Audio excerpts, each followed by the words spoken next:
अस्सलाम वालेकुम students. Last lecture में आप लोगों ने 5 किंगडम क्लासिफिकेशन सिस्टम पढ़ा था और उसके अंदर जो 5 किंगडम्स हैं वो आप लोगों ने पढ़े थे, उनके जनरल कैरेक्टरिस्टिक्स पढ़े थे कि कौन से जानदार, उनमें कौन सी ऐसी खसूसियात होनी चाहिए कि वो इन 5 किंगडम्स में डिवाइड हो सके।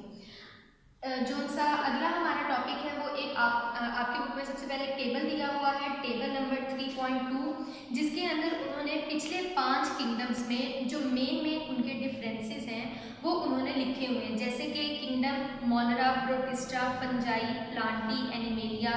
उसके बाद उन्होंने उनके मेन करेक्टरिस्टिक्स लिखे हुए हैं कि वो करेक्टरिस्टिक्स एक किंगडम के दूसरे किंगडम के लिहाज से कैसे डिफरेंट है। सेल टाइप में उन्होंने लिखा हुआ है कि किस तरह के टाइप है। मैंने आप लोगों को बता दी थी ये बात कि सेल 2 तरह के हो सकते हैं, या प्रोकैरियोट्स हो सकते हैं या यूकैरियोट्स हो सकते हैं। न्यूक्लियर इन्वेलप, वही बात कि जो प्रोकैरियोट्स होंगे उनके अंदर, उनके सेल्स के अंदर न्यूक्लियस के ऊपर न्यूक्लियर इन्वेलप नहीं होगा, ठीक है। और जो यूकैरियोट्स होंगे उनके ऊपर उनका जो सा न्यूक्लियर इन्वेलप है वो प्रेजेंट होगा। सेल वॉल इनकी देखी थी कि किंगडम मोनरा के अंदर जो उनसे जानदार है, जैसे बैक्टीरिया है तो उसकी सेल वॉल किसकी बनी हुई है, प्रोटिस्टा में किसकी बनी हुई है, फंजाई, प्लांटी और एनिमेलिया, एनिमल्स के सेल्स में तो आप लोगों को पता है कि सेल वॉल प्रेजेंट ही नहीं होती है। उसके बाद मोड ऑफ न्यूट्रिशन हम लोगों ने एक करेक्टर पढ़ा था कि ये जो सा करेक्टर है ये एक किंगडम का दूसरे किंगडम के लिहाज से कैसे डिफरेंट है। और लास्ट पर मल्टी सेलुलरिटी, मतलब कि वो किन किन फॉर्म्स में, मतलब कि कोई एक ही फॉर्म में, जैसे कि सर्कुलर फॉर्म है, सेल सर्कुलर शेप में प्रेजेंट होगा या उनकी डिफरेंट फॉर्म्स हो सकती हैं। तो ये उन्होंने एक जनरल सा टेबल दिया हुआ है, आप लोग उसको बुक से रिवाइज कर लीजिएगा। अगला टॉपिक हमारा आ जाता है status of viruses. Status of viruses का क्या मतलब है, आप लोगों ने पीछे जितना भी अभी तक पढ़ा है, 5 किंगडम्स पढ़े हैं, उसके अंदर आप लोगों ने देखा है कि कहीं भी वायरस का जिक्र नहीं आया कि किसी वायरस को किसी किंगडम के अंदर रखा हो। ऐसे ही है बच्चों, तो हम लोग देखते हैं कि वायरस को इन 5 किंगडम्स में कहते हैं नॉट इंक्लूडेड इन 5 किंगडम्स, कि वायरस को इन 5 किंगडम्स में से किसी भी किंगडम के अंदर क्यों नहीं रखा गया। कहते हैं इसके रीजंस काफ़ी सारी हैं। कहते हैं फॉर एग्जांपल वायरस, पहली जो रीज़न है कहते हैं कि जो उनसे वायरसेस होते हैं वो बाज़ बार क्या होता है कि वो कुछ अपनी प्रॉपर्टीज शो करते हैं लिविंग ऑर्गेनिजम्स की, और उनकी कुछ प्रॉपर्टीज मैच करती हैं नॉन लिविंग ऑर्गेनिजम्स के साथ। मतलब कि वो ना तो पूरी तरह से लिविंग कंसीडर किए जाते हैं, जानदार कंसीडर किए जाते हैं, ना ही पूरी तरह से वो बेजान नॉन लिविंग कंसीडर किए जाते हैं। कहते हैं लिविंग प्रॉपर्टी इनके अंदर क्या होती है, कहते हैं कि आप लोगों को पता है जितने भी जानदार सेल मौजूद होते हैं उन सेल्स के अंदर न्यूक्लियस होता है, और उस न्यूक्लियस के अंदर डीएनए, क्रोमोसोम्स और आरएनए वगैरह ये सारी चीज़ें प्रेजेंट होती हैं जो कि पूरी सेल की, हमारी बॉडी की, हमारी लाइफ को कंट्रोल करती हैं। तो कहते हैं कि लिविंग प्रॉपर्टी इनके पास क्या होती है कि इनके पास डीएनए, आरएनए और प्रोटीन्स, ये लिविंग कंपोनेंट्स मौजूद होती है। लेकिन कहते हैं कि इनकी नॉन लिविंग प्रॉपर्टी क्या होती है। अब आप लोगों को पता है कि किसी जानदार चीज़ को गर्म करें तो वो तो मतलब मेल्ट हो, मतलब उसकी डिफरेंट कंडीशन हो जाती हैं। लेकिन नॉन लिविंग किसी चीज़ को गर्म करते हैं, जैसे प्लास्टिक को हम लोग गर्म कर लेते हैं, वो मेल्ट हो जाता है। हम लोग किसी भी और चीज़ को गर्म करते हैं तो वो डिफरेंट फॉर्म्स में आ जाता है। कहते हैं कि जब हम लोग वायरसेस को गर्म करते हैं तो ये क्या होता है कि ये क्रिस्टल्स बना देते हैं। तो मतलब क्या है कि इनके अंदर नॉन लिविंग प्रॉपर्टी क्या होगी बच्चों, कि ये क्रिस्टलाइन इन नेचर होती है।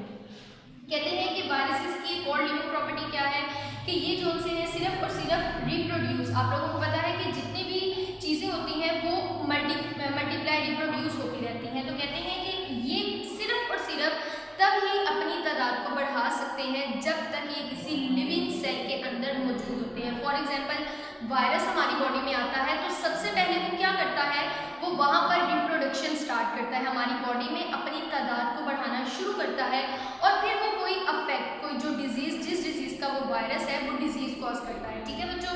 तो रिप्रोड्यूस इन लिविंग सेल्स। तो कहते हैं कि यही वजह है कि वायरसेस को ना तो हम लोग लिविंग कंसीडर कर सकते हैं पूरी तरह से, ना ही नॉन लिविंग कंसीडर। इसी वजह से इन प्रॉपर्टीज़ की बेस पे वायरसेस को किसी 5 किंगडम के अंदर नहीं रखा गया। यहाँ पर 2 टर्म्स इस्तेमाल हुई हैं। कहते हैं कि वायरसेस ही कुछ तरह के होते हैं, कुछ वायरसेस को प्रायोन्स कहते हैं और और कुछ वायरॉइड्स होते हैं। इसका डिफरेंस इंपॉर्टेंट है, अक्सर आप लोगों के पेपर में आ जाता है कि what is the difference between prions and viroids. तो आप लोगों ने क्या बताना है, कहते हैं कि जो उनसे प्रायोन्स, मैंने आप लोगों को बताया है कि वायरसेस के अंदर एक कंप्लीट एक मैच्योर वायरस जो होगा उसके अंदर या डीएनए या आरएनए, इन दोनों में से तो कोई एक चीज होनी है, साथ उसके प्रोटीन होती है। ठीक हो गया बच्चों। तो कहते हैं कि जो उनसे प्रायोन्स होते हैं ये सिर्फ और सिर्फ प्रोटीन्स के बने होते हैं। किसके बने होते हैं बच्चों? प्रोटीन्स के बने होते हैं। और जो वायरॉइड्स होते हैं ये सिर्फ और सिर्फ आरएनए के बने होते हैं। क्या मतलब है इसका? ना तो इसके अंदर प्रोटीन्स होगी, ना ही इसके अंदर डीएनए होगा। ठीक है, सिर्फ और सिर्फ आरएनए के बने होते हैं। और ये जो प्रायोन्स होते हैं इनके अंदर ना तो डीएनए होता है ना आरएनए होता है, सिर्फ और सिर्फ प्रोटीन कवर के ये बने होते हैं। समझ आगे बच्चों? यहाँ तक ये हमारा एक टॉपिक कंप्लीट हो गया है, स्टेटस ऑफ वायरसेस। अगला टॉपिक हमारे पास है बच्चों जी बायनोमियल नोमेनक्लेचर। बायनोमियल नोमेनक्लेचर का क्या मतलब है? सिंपल वर्ड्स के अंदर किसी भी जानदार चीज को नाम देने का अमल। आप लोगों को पता है हम लोग नाम क्यों देते हैं? ताकि हम लोग आसानी से उसको पहचान सके, उसको आइडेंटिफाई कर सके। जब हम लोग पैदा होते हैं तो हमारे पेरेंट्स हमारा नाम रखते हैं। नाम किस वजह से रखते हैं? कि हम लोग अपनी एक पहचान बना सकते हैं। अगर किसी का कोई नाम ना हो तो उसको मुखातिब करना, उसका गुजारा करना मुश्किल हो जाता है। तो यही वजह है, कहते हैं कि हर जानदार को, अब जितनी भी स्पीशीज हैं उन स्पीशीज को डिफरेंट नाम दिए गए हैं बायोलॉजी के अंदर। और उस मेथड को, वो पूरा तरीकेकार जिसमें हम लोग method of giving scientific name जानदारों को देने का तरीकेकार क्या कहलाता है बच्चों? Binomial nomenclature. कहते हैं, अब नाम से पता चल रहा है, कहते हैं बायनोमियल दो वर्ड से निकला है। बाय का मतलब होता है दो और नोमियल का मतलब होता है नेम। आप लोगों को, अगर आप लोगों को पीछे आप लोगों ने पढ़ा है, हम लोगों ने चैप्टर नंबर 1 में पढ़ा है कि साइंटिफिक नेम हम लोगों ने इस्तेमाल किया है फ्रॉग के लिए। क्या बच्चों? राना टिग्राना। ठीक है, दो नाम है उसके अंदर। जितने भी साइंटिफिक नेम्स होते हैं बच्चों, जो भी हम लोग जानदारों को देते हैं, वो दो नामों पर मुश्तमिल होते हैं। कहते हैं कि ये दो नाम किसके होते हैं? कहते हैं कि पहला नाम कौन सा होता है? वो होता है जीनस का। अगर आप लोगों को टेक्सोनॉमी का निज़ाम मुरत्तब, टेक्सोनॉमिक हायरार्की याद हो तो हम लोगों ने वहाँ पर सारे टेक्सास पढ़ा थे, kingdom, phylum, class, order, family, genus और स्पीशीज। तो एंड वाले जो उनसे दो हम लोग यूज़ करते हैं टेक्सास, वो हम लोग यूज़ करते हैं साइंटिफिक नेम बायनोमियल नोमेनक्लेचर के अंदर। ठीक हो गया। कहते हैं कि ये मेथड जो उनसा है, एक साइंटिस्ट कार्लस लिनियस ने ये पूरा मेथड दिया था। अब कहते हैं रूल्स क्या होते हैं? रूल्स हम लोग किस तरीके से जानदारों को, इंसानों का आप लोगों को पता है कि इंसानों के लिए हम लोग जो उनसे साइंटिफिक नेम है यूज़ करते हैं होमोसेपियंस। होमोसेपियंस मतलब कि दो नाम है। अब कहते हैं कि रूल्स क्या है? कहते हैं फर्स्ट रूल है इसका कि नेम्स रिटन इन इटैलिक्स।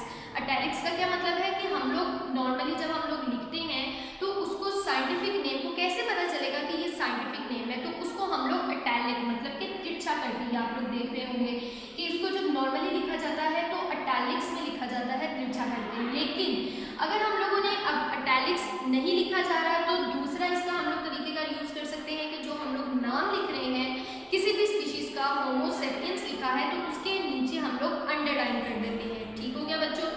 दूसरा इसका रूल होता है, कहते हैं कि फर्स्ट लेटर हमेशा हमेशा कैपिटल लेटर से लिखा जाता है।